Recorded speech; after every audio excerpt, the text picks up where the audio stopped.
La Confédération générale des entreprises de Côte d'Ivoire a échangé récemment avec le ministre de l'Industrie, Dosso Moussa.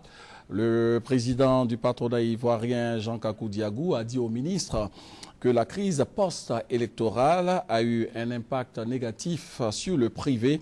Les dommages directs et indirects sont estimés à plus de 900 milliards de francs CFA.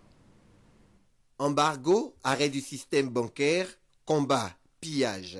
Les entreprises de Côte d'Ivoire reviennent de loin. La crise post-électorale vécue par le pays les a frappés de plein fouet et les conséquences en sont dramatiques.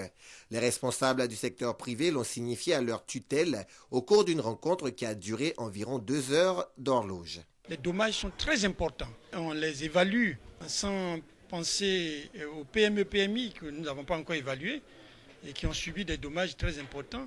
Et rien que les grandes entreprises, nous sommes aujourd'hui à environ 1000 milliards de francs CFA. Maintenant que le préjudice subi est estimé, comment repositionner le secteur privé afin qu'il reprenne sa place de moteur de la croissance économique ivoirienne? La volonté du gouvernement, c'est d'essayer de régler au cas par cas ces entreprises de différents secteurs d'activité.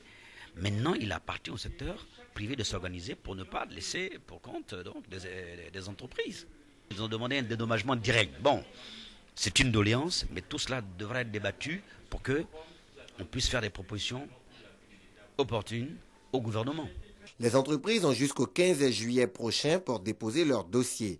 Des documents qui, insistent les autorités, devraient reposer sur la réalité.